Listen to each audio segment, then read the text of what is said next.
Alright, so obviously this video review contains spoilers for Batman vs. Superman, which I just finished seeing with my best friend Robert, who is holding the camera and making faces.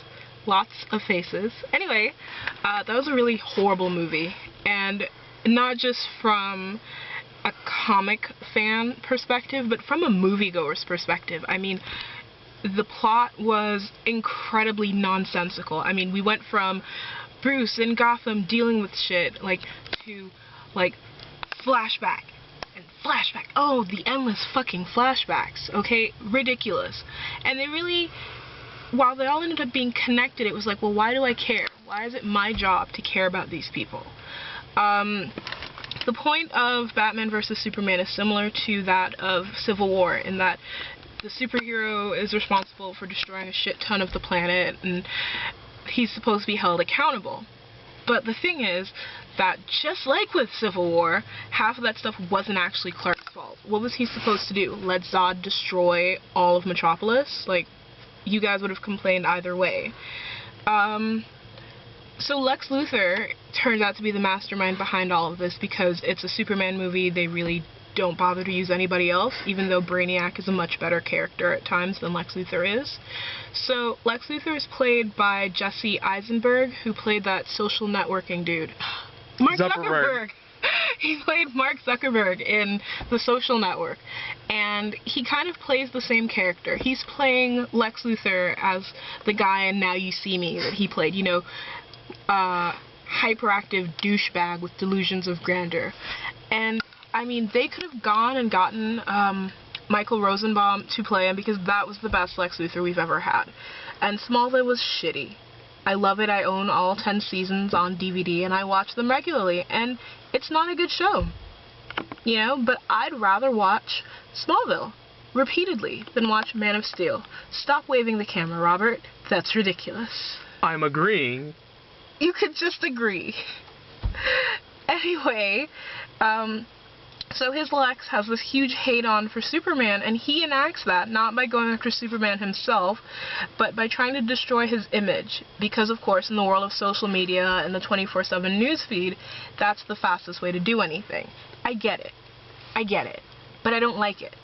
Because it's just, you could have used all of the effort towards creating Doomsday or whatever to just getting a dude with a sniper rifle with a kryptonite bullet. Like, that's not difficult. You knew, when he found out that Superman was Clark, instead of kidnapping his mom, he should have waited until Clark was at his desk at the Daily Planet, walked up to him and blew his brains out. Because that's what he wants. He wants dead Superman. You know? And it doesn't matter to him what kind of dead he is. I mean, he gets his wish, of course, if you've seen the movie, because we go full-on 1993 with Death of Superman. And I could have used some of the iconic imagery, although we got a lot, like the people standing around with their candles, and then the black S symbol on his, the black S symbol on the ground in Metropolis, and then the silver S symbol on the black coffin as the military escort led the coffin through. But could have been a little better. I mean, if you're gonna go back and pull from something that's older than most people watching the movie, maybe not doing that is a thing you could do. I don't like Zack Snyder as a director. I don't. I've seen Watchmen 2.5 times, and I fell asleep for 1.5 of those times. It's not it's okay. It's a comic book movie, but it's not really a superhero movie, and that's the issue. He's not making superhero movies. He's going, well, I like these characters when I was a child. Let's see how I can break them down. And that's not how you do a superhero movie. Supergirl and The Flash right now are doing really well on TV because they represent the hope. Supergirl went all red kryptonite. Sorry, Robert, I know you're not up to date. Shit. Sorry. It's okay. Accidental spoilers for something I didn't intend to spoil. But she went all red kryptonite, and even though her city doesn't trust her, she's still working on it. It's not like I've lost hope. Why should I care? The way that the way that Man of Steel and Batman vs. Superman kind of are. And I think that these movie directors really should pay attention to that. Like, a lot of people I've seen online are complaining, like, oh, it doesn't feel like a Marvel movie. Well, duh, it's a DC movie. But here's the thing. DC movies have sucked. Consistently. Everybody's like, oh, last time DC tried making a jokey, lighthearted Marvel movie, it was Green Lantern, and look how badly that went. Maybe you missed it, but The Winter Soldier was a political thriller. Thor was basically a romantic comedy. I mean, basically. It was a chick flick. You know, Tony Stark, those are like your buddy cop comedies. They're superhero hyphen something else. They're not just people punch each other and feel bad. And if that's the only thing you can think of to do a superhero movie, well, stop making them. Now, I have yelled a lot about the bad. Oh, but there was a lot. Oh, I forgot. We know by now how the Waynes died. From 1939, we know. They were killed in an alley. Crime alley. Crime alley. I knew that. That's how you know you should stay away from it, because it's called Crime Alley. Yeah, they walked down Crime Alley. What did they expect to happen? A picnic? Anyway, not to victim blame, I guess, but we know that the Waynes die in Crime Alley in front of Bruce, and that sparks his crusade against crime and his interest in justice. We know this. We do not need to see it. The last time we saw it was 2003, in maybe whenever the first Christian Bale movie was. We've seen it. We didn't need to see it in the beginning of Batman vs. Superman, and we didn't need to see it halfway through Batman vs. Superman. We've sunk it in. Oh, we saw it 3 times. I missed the 3rd time. Wonderful. Wonderful.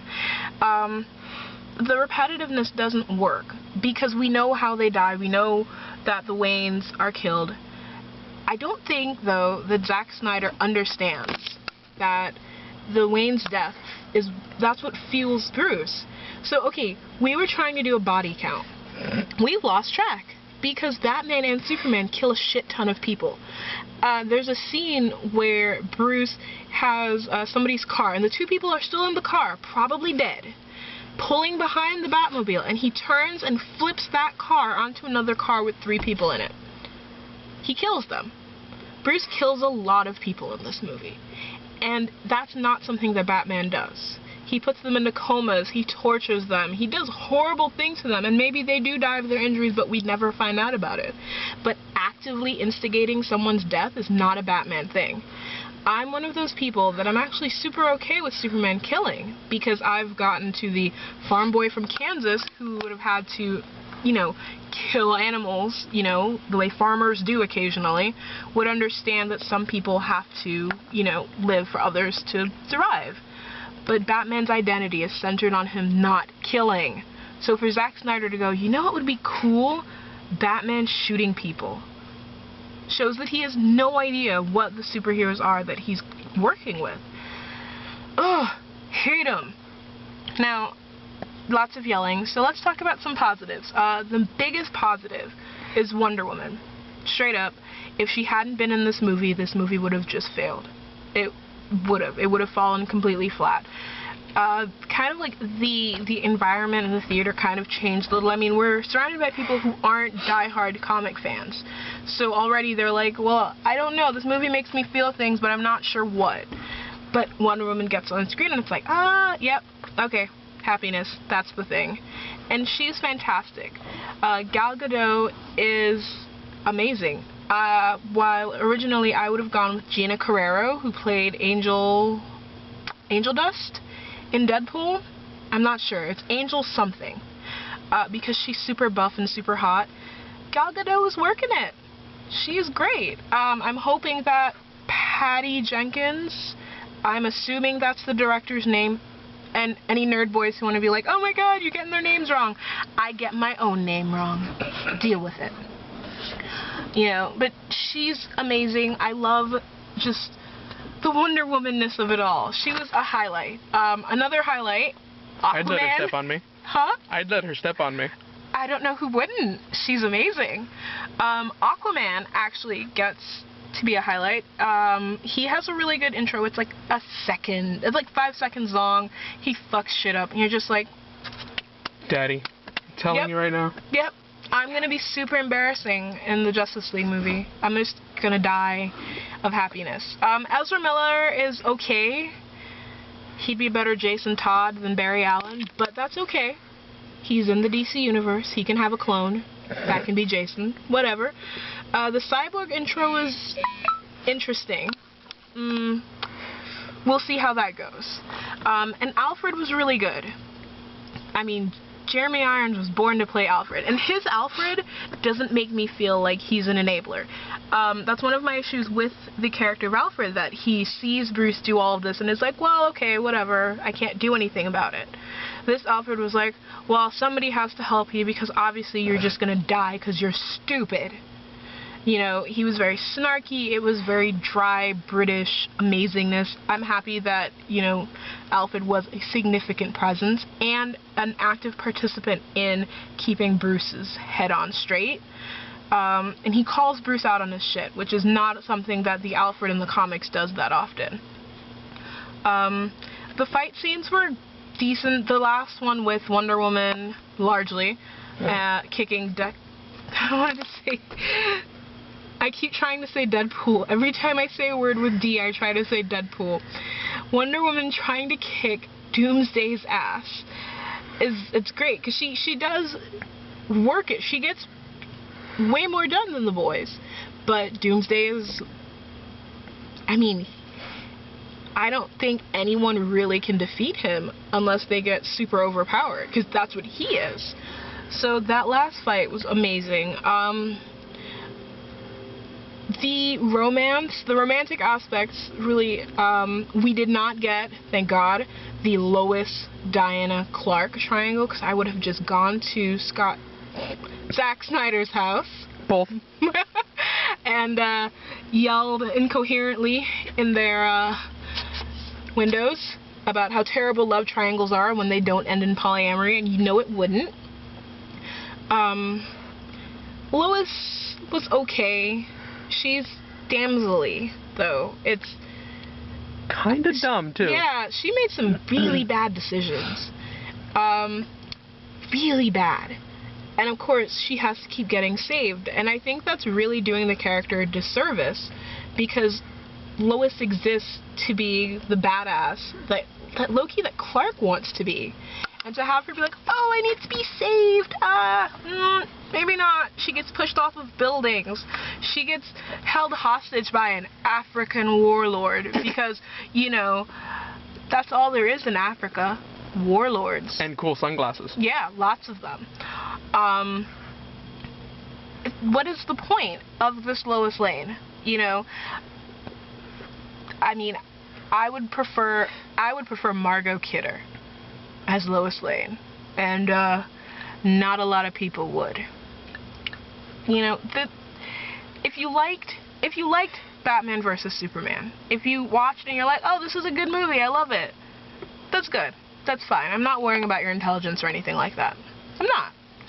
But I don't think it's a good movie. I think it tried to be too many things, and that DC's idea of competing with the Marvel Cinematic Universe is to give us a movie that's so bloated and boring that you're just like, why?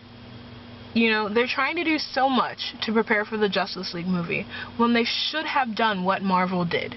Individual movies, solo movies first, then the team movie, rather than doing Justice League War, which, as Robert pointed out earlier, sucked. That animated movie sucked. The cartoon was not a good idea. And so what are they doing? I think we're getting Wonder Woman next year, and then after that, Justice League. But it should have been Man of Steel, a solo Batman film, a solo Wonder Woman film, Justice League, then The Flash, and all the others. But the other characters could have shown up the way that they did in Batman vs. Superman, except, you know, more than as spy cam footage from perverted Lex Luthor. I mean, really. Ugh. To wrap this up, the movie ended on a weirdly hopeful note for such a bleak movie. I mean, obviously Superman's dead, but not dead. I'm hoping that we do get since we're throwing back to the 90s, I want Red and Connell. blue. Yeah, red and blue. I want Connell. I want Steel. If you're gonna do the actual plot of a comic book put out in 1993 and insert it into your movie in 2016, let's keep going. I want to see Superboy.